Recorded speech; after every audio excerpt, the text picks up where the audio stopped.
ನನ್ನ ತಂದೆಗೆ 2004ರಲ್ಲಿ ಬಹಳ ಗಂಭೀರವಾದ ಪಾರ್ಶ್ವವಾಯು ಇತ್ತು.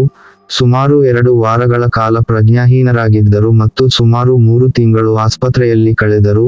ನಾನು ಪ್ರತಿದಿನ ಬೆಳಿಗ್ಗೆಯಿಂದ ರಾತ್ರಿಯವರೆಗೆ ಅವರನ್ನು ಭೇಟಿ ಮಾಡುತ್ತಿದ್ದೆ.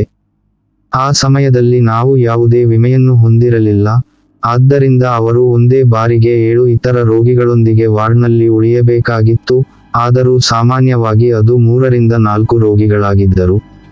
ರೋಗಿಗಳಲ್ಲಿ ಒಬ್ಬರು 60ರ ದಶಕದ ಮಧ್ಯದಿಂದ ಕೊನೆಯ ವಯಸ್ಸಿನ ವ್ಯಕ್ತಿಯಾಗಿದ್ದರು.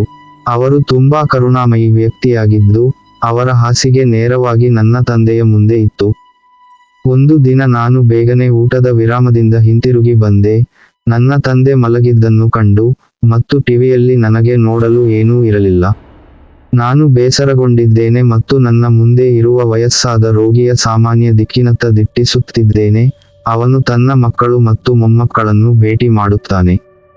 ನಾನು ಝೋನ್ ಔಟ್ ಆಗುತ್ತಿದ್ದಂತೆ, ಈ ಮನುಷ್ಯನ ಮೇಲೆ ಏನೋ ತೇಲುತ್ತಿರುವುದನ್ನು ನಾನು ಗಮನಿಸಲಾರಂಭಿಸಿದೆ.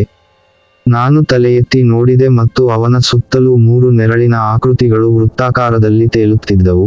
ಅವರು ಕಪ್ಪು ಮೇಲಂಗಿಯನ್ನು ಧರಿಸಿರುವ 3 ಜನರಂತೆ ಕಾಣುತ್ತಿದ್ದರು, ಆದರೆ ಕೈಗಳು ಅಥವಾ ಕಾಲುಗಳಿಲ್ಲ, ಮತ್ತು ನಾನು ನೋಡದ ರಂಧ್ರದ ಒಳಗೆ ಮತ್ತು ಹೊರಗೆ ಧುಮುಕುತ್ತಿರುವಂತೆ ತೋರುತ್ತಿತ್ತು.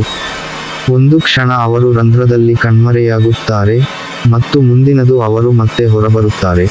ನಾನು ಇದನ್ನು ನೋಡುತ್ತಿದ್ದಂತೆ ನಾನು ದಿಗ್ಭ್ರಮೆಗೊಂಡು ಕುಳಿತಿದ್ದೆ, ಮತ್ತು ಅವರಲ್ಲಿ ಒಬ್ಬರು 3 ರಿಂದ ಮುರಿದು ನನ್ನ ದಿಕ್ಕಿನಲ್ಲಿ ತೇಲಿದರು.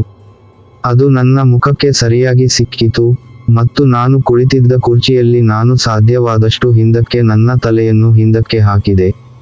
ನಂತರ ಅದು ಮತ್ತೆ ಇತರ 3ರಿಗೆ ತೇಲಿತು ಮತ್ತು ನಂತರ ಅವರೆಲ್ಲರೂ ಹಿಂದಿನ ಗೋಡೆಯಿಂದ ಹೊರಗೆ ಹೋಗಿ ಕಣ್ಮರೆಯಾದರು.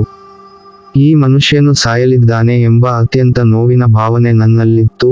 ಅವನು ಅದನ್ನು ಮಾಡಲು ಹೋಗದ ಕಾರಣ ಈ ವಸ್ತುಗಳು ಇವೆ ಎಂದು ನನಗೆ ತಿಳಿದಿತ್ತು. ವಯಸ್ಸಾದ ರೋಗಿಯು ನಾನು ಅವನನ್ನು ತಿಳಿದಿರುವ ಎಲ್ಲ ಸಮಯದಲ್ಲೂ ಚೆನ್ನಾಗಿಯೇ ಇದ್ದನು, ಆದರೆ ರಾತ್ರಿಯ ನಂತರ ಅವನು ಹೊಟ್ಟೆ ನೋವಿನ ಬಗ್ಗೆ ದೂರು ನೀಡಲು ಪ್ರಾರಂಭಿಸಿದನು. ಮರುದಿನ ಅವನನ್ನು ನಮ್ಮ ಪಕ್ಕದ ಖಾಸಗಿ ಕೋಣೆಗೆ ಸ್ಥಳಾಂತರಿಸಲಾಯಿತು ಮತ್ತು ಅದರ ಮರುದಿನ ನಾನು ಅವನ ಮಗಳ ಬಳಿಗೆ ಓಡಿದೆ. ಕಣ್ಣು ಬಿಟ್ಟು ಅಳುತ್ತಿದ್ದಳು. ಉತ್ತರ ತಿಳಿದ ನಾನು ಅವಳನ್ನು ಕೇಳಿದೆ, ಏನು ತಪ್ಪಾಗಿದೆ? ಅವಳು ಹೇಳಿದಳು, ನನ್ನ ತಂದೆ ಇಂದು ನಿಧನರಾದರು, ಅವರು ಚೆನ್ನಾಗಿದ್ದಾರೆ, ಮತ್ತು ನಂತರ ಅವರು ಅನಾರೋಗ್ಯಕ್ಕೆ ಒಳಗಾದರು ಮತ್ತು ಸತ್ತರು. ಏನಾಯಿತು ಎಂದು ನಮಗೆ ಇನ್ನೂ ತಿಳಿದಿಲ್ಲ. ನಾನು ಅವಳ ಮತ್ತು ಆ ಸುಂದರ ಕುಟುಂಬದ ಬಗ್ಗೆ ತುಂಬಾ ದುಃಖಿತನಾಗಿದ್ದೆ, ಆದರೆ ನಾನು ಕಂಡದ್ದನ್ನು ಅವಳಿಗೆ ಹೇಳುವುದರಲ್ಲಿ ಯಾವುದೇ ಅರ್ಥವಿಲ್ಲ, ಆದ್ದರಿಂದ ನಾನು ಅದನ್ನು ನನ್ನಲ್ಲಿಯೇ ಇಟ್ಟುಕೊಂಡಿದ್ದೇನೆ.